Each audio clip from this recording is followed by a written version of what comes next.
Is anybody unhappy with Elon? If you are, well, throw him out of here. Is anyone unhappy with Elon? If you are, we'll throw him out of here. We all knew this is what was going to happen. At least you knew it if you subscribed to this channel. But I don't think we all realized just how stupid it was going to be, right? It's one of the most surreal things we've seen up to date. Trump is the new Adolf.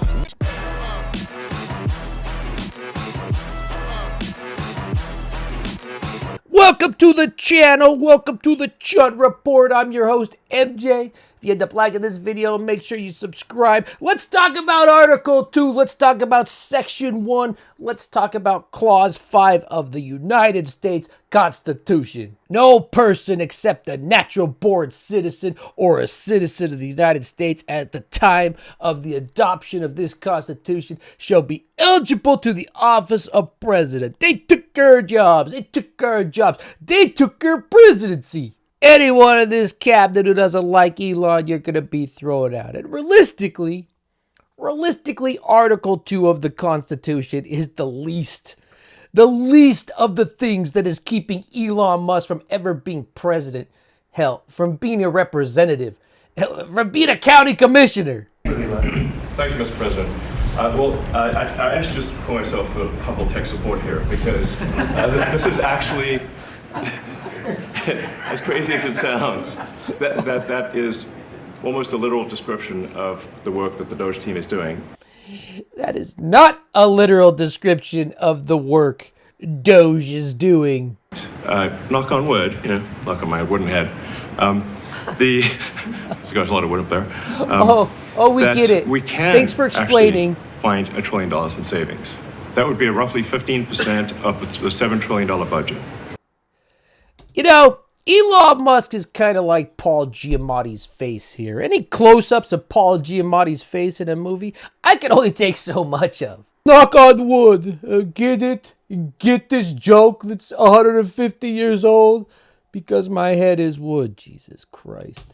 Roughly 1 million employees. It's not a high bar, guys. Come on. Roughly 1 million employees have responded so far to this email. Does that mean that the remaining 1 million or so federal employees now risk being terminated? And is it your understanding and expectation when you post a directive on X that the cabinet secretaries will follow that order? Because several agencies have instructed employees that this is voluntary or not to respond. Yeah. Well, I mean, I guess it was like last week, the president encouraged me via Truth Social and also via phone call to be more aggressive. And I was like, okay, yes, sir, Mr. President, we will indeed do that. My God. You know what I mean? You can only watch so much of this guy. Article 2 of the Constitution is moot because, this ass booger right here is about as good at speaking, is about as good at public speaking as that magician who had explosive diarrhea at my 9th birthday. Like Elon here, he can make money disappear. He can make that quarter disappear behind my ear. But he couldn't make the liquid Coup that was taking over his pants, taking over his underwear disappear. It's a rough metaphor, I know. Some would even call it a shitty metaphor, right? But Elon, metaphorically, is that magician with the explosive diarrhea. Through sleight of the hand, through misdirection, he's making millions of people's jobs just disappear right like that, right? He talks like he's always 1 second away from shitting his pants, because he probably is. And he's ruining the party. To be clear, I think that email perhaps was misinterpreted as a performance review, but actually it was a pulse check review. Do you have a pulse? Do you have a pulse and 2 neurons? So if you have a pulse and 2 neurons, you can reply to an email. Does every joke he tells he has to explain? It's like, do you have a pulse? Are you alive? Knock on wood. You see, my head is wood. Smartest man alive right here. Is what I'm saying. Anyone could accomplish this. But what we are trying to get to the bottom of is we think there are a number of people on the government payroll who are dead, which is probably why they can't respond. And some people who are not real people, like they're literally fictional individuals that are collecting paychecks. Well, somebody's collecting paychecks on a fictional individual. So we're just literally trying to figure out, are these people real? Sure. In a recent development, Elon Musk's Department of Government Efficiency has quietly removed several high-profile claims of federal budget saving from its wall of receipts after scrutiny revealed significant inaccuracies. That joke is funny because of the pulse, right? Are they alive? That's why that joke is funny. The most notable correction involved an $8 billion. They lied about $8 billion. Even more further down the list. In savings attributed to immigration and customs enforcement, ICE, which was later corrected to $8 million. Oh. The smartest man in the world got confused. He forgot to move 3 zeros and then posted about it. I don't think he forgot. I think it's propaganda. Acknowledging a substantial overstatement. You think? Additionally, 3 identical $655 million cuts were erroneously listed for the U.S. Agency for International Development. That's that U.S. aid. They lied about $655 million from there, which upon review represented a single cut mistakenly counted multiple times. Another major deletion was a $1.9 billion savings. Damn, $1.9 billion, $8 billion here, $655 million. $1.9 billion savings claim for the Treasury Department, which was based on a contract canceled during the previous administration. Joe Biden Joe Biden's DOGE, rendering the claim misleading. These corrections have reduced DOGE's publicly listed savings from $16.6 billion to $9.6 billion. Remember when this guy said he was going to immediately cut $3 trillion?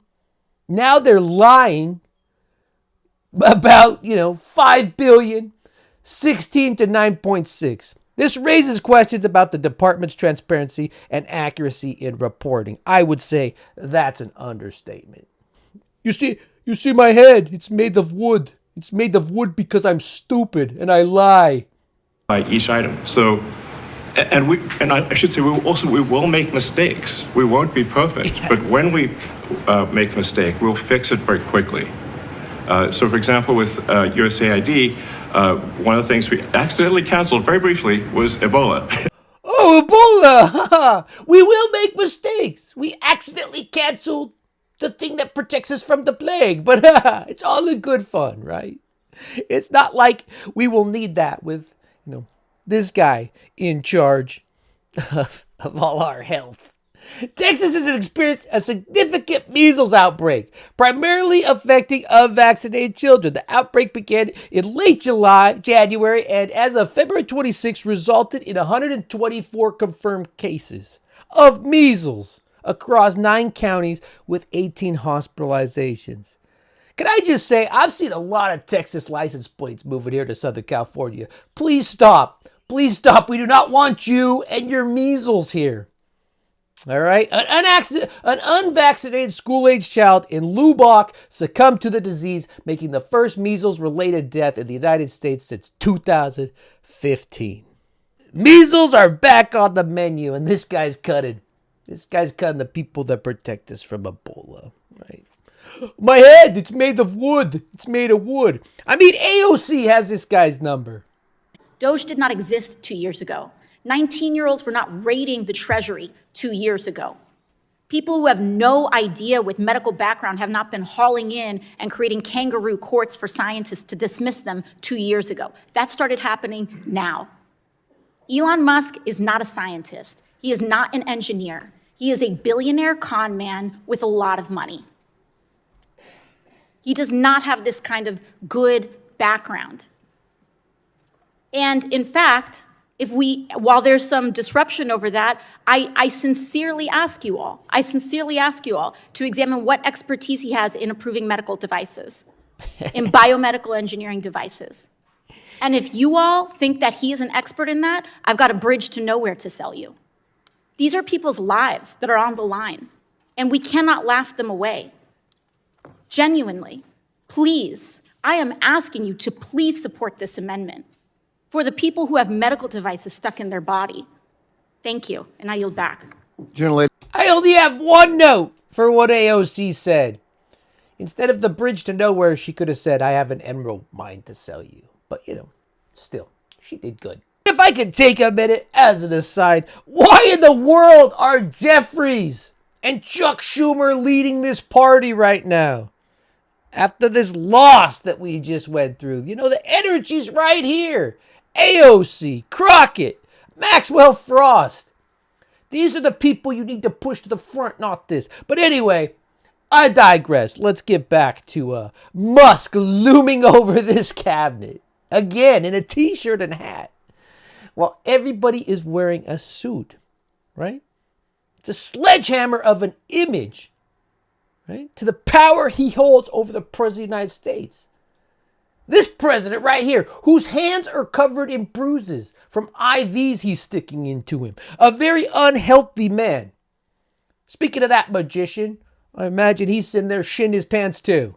Had heard otherwise, and if you had heard anything about members of the cabinet who weren't happy with the way things were going, and if so, what are you doing to address those any dissatisfaction? Maybe you want to let the cabinet speak just for a second. Is anybody unhappy with Elon? If you are, Throw him at it.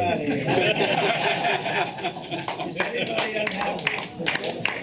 And then they clap, right? It's so weird. I know I see Rubio, he tried not to clap, but you already made your bed, little Marco. As corrupt as the GOP Congress is and how they just pushed all these unqualified people through, as corrupt as that is, this weird clapping from people that needed to be confirmed for their roles, for this, this ass booger in a t-shirt and hat. It's just, I'm telling you, man, it's surreal. So that brings me to another point, right? We all know Donald Trump can be bought. Cash is king, right? Remember Gordon Sondland? He became Trump's EU ambassador because he gave him $1 million. We all know Donald Trump is for sale. Elon Musk gave Trump $45 million a month leading up to the election. He gave people $1 million every single day if they promised to vote for Trump. We're all so desensitized. The chuds are so in their conspiracy world. George Soros buying elections.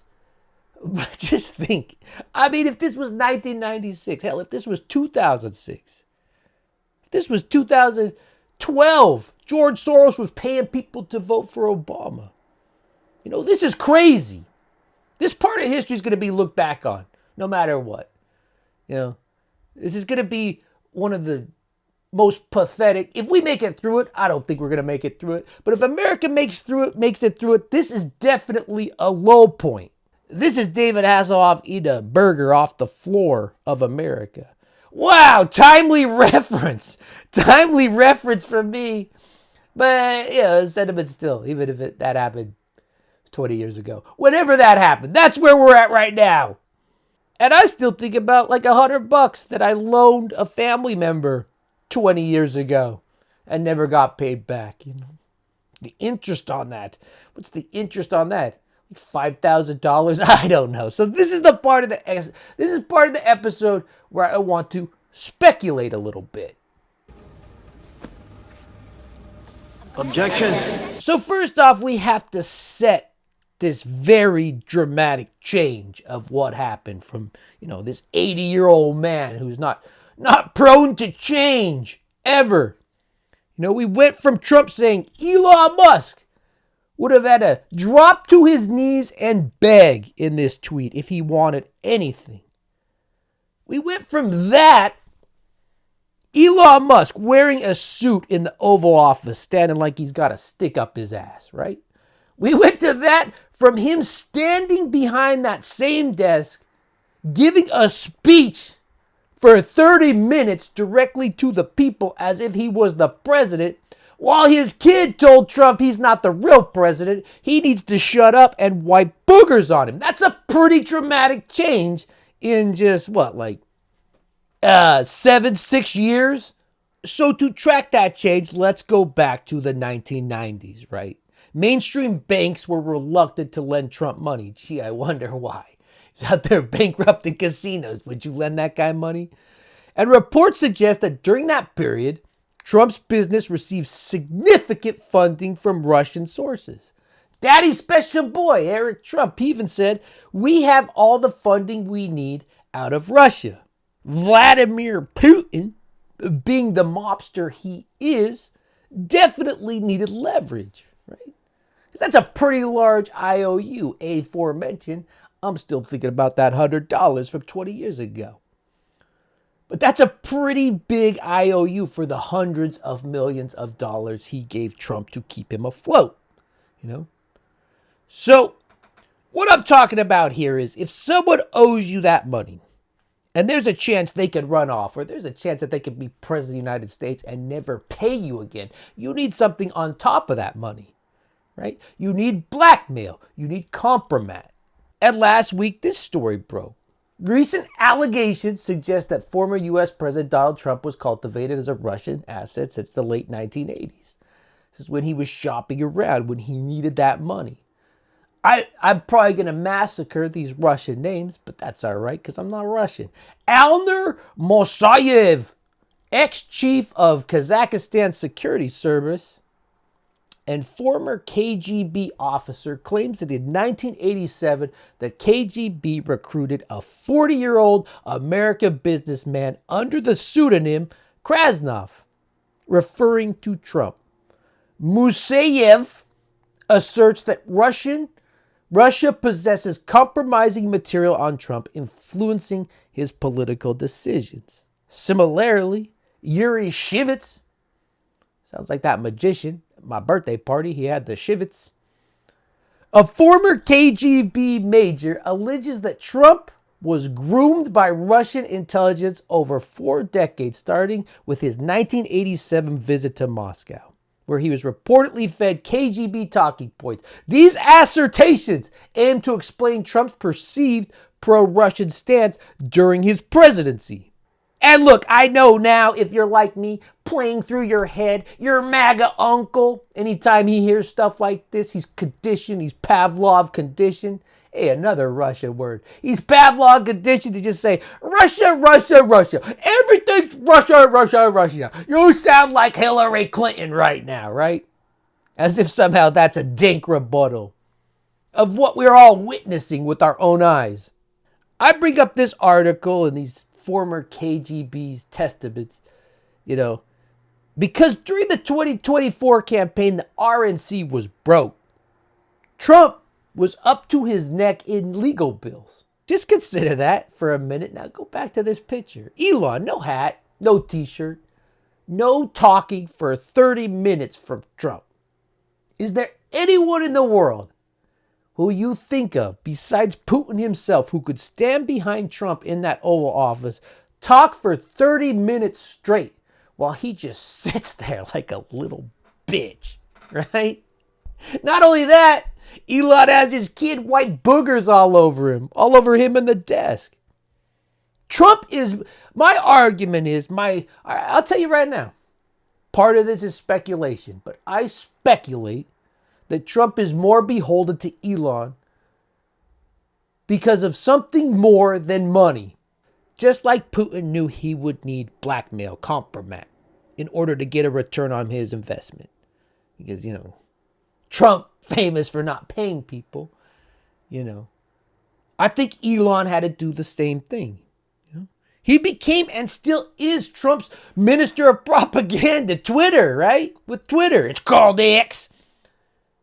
It skewed algorithms for the full year before the election, where all you got was right-wing propaganda. I have plenty of episodes that show it. I don't need to show it again. But all you were getting was Benny Johnson or, those other people paid by Russia. Tim Pool, Gunther, Laura Loomer. That's all you were seeing. And Trump obsessed with polls. I know polls don't mean anything anymore, but Trump obsessed with public opinion, not doing any pushback on this guy, who's just sinking Trump's favorability if he ever had it. I mean, Elon's removing safety lawsuits against his swastikars. He's in there doing that. He's removing charging facilities from competitors. So we just have to rely on Tesla charging, right? He's collected every piece of our data. Elon's collected every piece of our data from the IRS. He's fed it into a server. He's combining that with whether he gets it from Cambridge Analytica or wherever else, maybe straight out the government system. He's combining that with our voting data to form enemy lists and to micro-target certain groups of people, micro-target people with propaganda. My hunch is just like in the late 80s, 90s, Putin taking that risk, because it very much is a risk. Anyone who bankrupts a casino. He bankrupted a casino, Curl. Anyone who bankrupts a casino is a risk to give money to. So Putin needed something else to keep him on that leash. And I imagine Elon did the same thing. It just feels like something came with this money, some kind of compromise, some kind of understanding, whether, it was something that already existed that Trump had to share with him or hand over, something Elon found. I mean, those 4 years, I can't even imagine what the DMs on Twitter look like, especially running up to the coup on January 6th. But knowing the Republican Party, I don't think anything in there would matter. So I think something was created or something was handed over in order for this to happen, right? Because as I said before, this White House scene, this was like a humiliation ritual. It really was. Kid telling Trump he's not president. The hat, the t-shirt, I'm telling you, as someone who's read and researched Trump for 9+ years, right? Been talking about this guy, reading everything about this guy. It's so out of character to be publicly cucked. Because that's what this was, right? To be publicly cucked. And not by just anyone. Right? I mean, it's not some tough guy back there. Elon Musk is the embodiment of every online incel there is. Even if I'm wrong, even if they just turn out to be best bros, even if I'm wrong, they're just best bros, and Trump just wants another man to have the spotlight over him. Does it sound like I'm wrong when I say it that way? Even if I am wrong, this is a stark portrait of just how corrupt and absurd each day gets, right? A billionaire buys a social platform, uses it to create a president, to force a president in there. And in turn, that president bends policy to enrich that billionaire and his class, right? Truth gets twisted in the process. Up becomes down. Tweets become gospel. That lady in the clip earlier, she said, what government officials read on X, what they read on True Social, is that official? Yeah, that's official. That's where it all comes from now. The ministry of truth. The line between government and private interests is gone. It's evaporated. The U.S. government is an oligarch's country club. And it's so in our face now. This is so in our face, all of this. The U.S. government is like Ivana's old nose. You remember that thing? That thing right there? The U.S. government is like Ivana's old nose because it no longer matters. There is an oligarch country club. It's a big club, and none of us are in it. The Chud Report. Thank you for watching. Thank you for being here. If you like this video, give it a thumbs up. If you don't like this video, you don't like the way I talk about Trump, I don't like. If you're one of those people that say Russia, Russia, Russia, go ahead and give it a thumbs down, all right? Get me out of your algorithm. I want to stay out of your algorithm forever. And also, don't come to Southern California if you have measles. But that's all I got for you today. Knock on wood, knock on my wooden head. There's got a lot of wood up there. That we can actually find $1 trillion in savings. That would be roughly 15% of the $7 trillion budget.